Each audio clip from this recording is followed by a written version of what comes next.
नमस्कार, मैं विकास मिश्रा, अनुस्थिति ज्ञान एवं चलित अनुदेशक, समेकित क्षेत्रीय केंद्र दिव्यांगजन, मोहन रोड, लखनऊ से आप सभी दर्शकों का हार्दिक स्वागत एवं अभिनंदन करता हूं।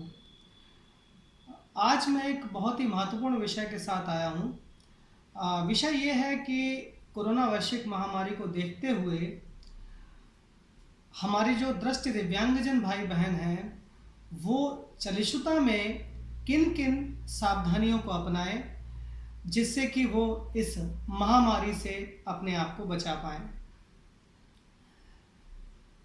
सभी दृष्टि दिव्यांगजनों के लिए चलितता बहुत ही आवश्यक है और वो चलितता करते समय या तो किसी दृष्टिवान मार्गदर्शक का सहारा लेते हैं या स्वयं ही अपनी जो लॉन्ग केन है या फोल्डिंग केन है या स्मार्ट केन है उसके द्वारा एक जगह से दूसरी जगह आत्मनिर्भर होकर चलितता करते हैं।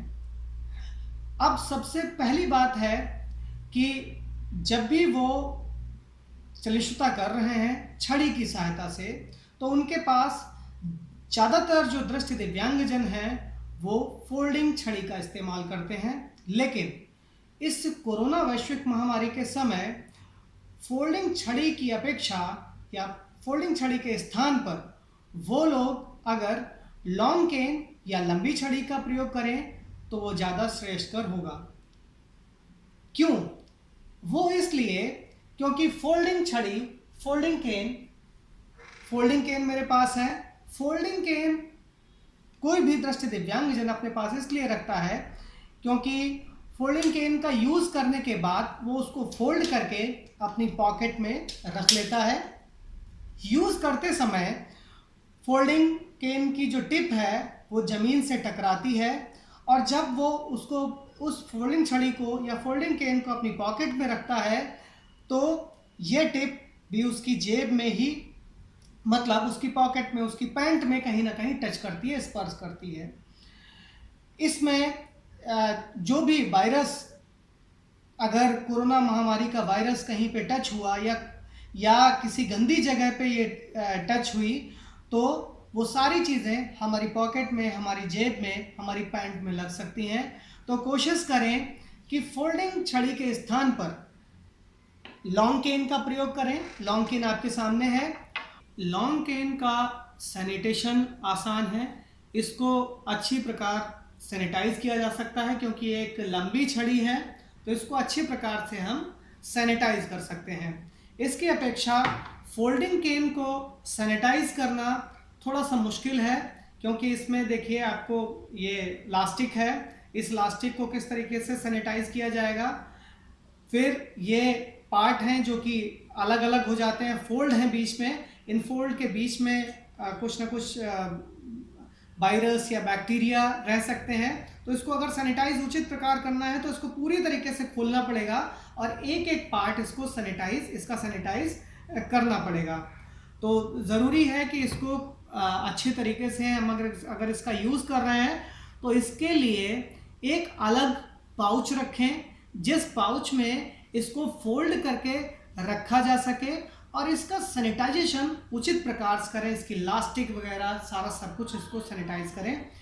लेकिन जो लॉन्ग केन है उसका सैनिटाइजेशन आसान है, सैनिटाइज आसानी से कर सकते हैं, इसलिए मैं लॉन्ग केन प्रिफर करूंगा। दूसरी चीज़ है, जो लोग स्मार्ट केन यूज़र हैं, जो लोग स्मार्ट केन की सहायता से चलते हैं, स्मार्ट केन के इस उपकरण की सहायता से सोशल डिस्टेंसिंग को आसानी से मेंटेन कर सकते हैं क्योंकि इसमें वाइब्रेशन के अलग अलग मोड्स हैं जो यह बताते हैं कि सामने जो हमारे बैरियर है वो हमसे कितनी दूर है। इसमें दो डिस्टेंस मोड दिए गए हैं। पहला डिस्टेंस मोड है 3.2 मीटर का, मतलब 3.2 मीटर की दूरी पर आने वाले बैरियर को ये वाइब्रेशन के डिफरेंट पैटर्न के माध्यम से बता देती है कि वो चीज़ हमसे कितनी दूर है। दूसरा मोड है 1.8 मीटर अर्थात 1.8 मीटर।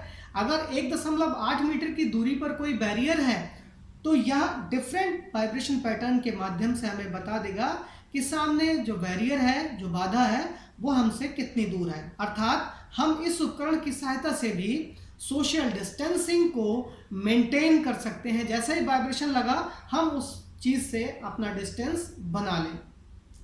अगर ये उपकरण आपके पास नहीं है तो सोशल डिस्टेंसिंग मेंटेन करने का सिर्फ एक ही साधन है और वो है साउंड। आप जिस व्यक्ति की, अगर आपके सामने कोई व्यक्ति है तो आप उसकी साउंड जैसे ही सुनते हैं वैसे ही कोशिश करें कि उस साउंड के माध्यम से अपने आप को उससे दूर करने का प्रयास करें, उस डिस्टेंस को मेंटेन करने का प्रयास करें, तो शायद सोशल डिस्टेंसिंग को मेंटेन रखा जा सकता है। कुछ लोग जिनके पास फोल्डिंग केन और लॉन्ग केन दोनों हैं तो वो क्या कर सकते हैं कि चलने के लिए लॉन्ग केन का प्रयोग कर सकते हैं। फोल्डिंग केन को रखते हुए आप क्या कर सकते हैं कि फोल्डिंग केन की सहायता से किसी भी दृष्टिवान मार्गदर्शक के साथ सोशल डिस्टेंसिंग को मेंटेन करते हुए चलिष्णुता कर सकते हैं। कैसे? आपके पास केन है, आप क्या करेंगे, केन का एक सिरा इस तरीके से दृष्टि दिव्यांग व्यक्ति इस तरीके से पकड़ेगा और सामने की तरफ जो दूसरा सिरा है वो दृष्टिवान मार्गदर्शक उस सिरे को पकड़ सकता है। आपने इस छड़ी का प्रयोग नहीं किया है, बिल्कुल नहीं है, अर्थात प्रॉपर तरीके से ये सैनिटाइज है या आप इसमें सैनिटाइजेशन का भी यूज कर सकते हैं। छड़ी साफ है इसलिए दृष्टिवान मार्गदर्शक उसको पकड़कर आपको एक स्थान से दूसरे स्थान ले जा सकता है। अब देखिए, उस सिरे से और इस सिरे तक दोनों के बीच में एक डिस्टेंस है, अर्थात सोशल डिस्टेंसिंग को मेंटेन किया जा सकता है। कुछ और बातें, अगर किसी स्कूल में, किसी इंस्टीट्यूट में या कहीं भी विश्वविद्यालय में पढ़ रहा है तो कोशिश करें कि वो रेलिंग आदि को स्पर्श ना करे। रेलिंग हो गया, ब्रेल साइनेज हो गए, इनको दीवार हो गई, इनको किसी को टच ना करें, क्योंकि टच करने से हो सकता है कि कोई ना कोई वायरस या बैक्टीरिया वो आपकी हाथों में लगे और हाथ में लगने के बाद आपको इन्फेक्टेड कर दे। तो कोशिश करें कि किसी चीज़ को टच ना करें और छड़ी का ज़्यादा से ज़्यादा प्रयोग करें। हो सकता है कि वहाँ पर टैक्टाइल पाथ हो, उस टैक्टाइल पाथ के द्वारा चलने का प्रयास करें और जो भी रेलिंग है या जो भी साइनेज है उनको स्पर्श करने से बचें। तो यह सावधानियां अपनाकर एक दृष्टि दिव्यांग व्यक्ति अपने आप को सुरक्षित रख सकता है। मुझे ऐसा लग रहा है कि मेरे द्वारा दिए गई सलाह आपके लिए अत्यंत उपयोगी होगी, इसे ज़रूर प्रयोग में लाएं। इसी के साथ मैं अगले भाग में फिर किसी विषय के साथ आप लोगों के समक्ष उपस्थित होऊंगा। तब तक के लिए आप सभी को बहुत बहुत धन्यवाद। नमस्कार।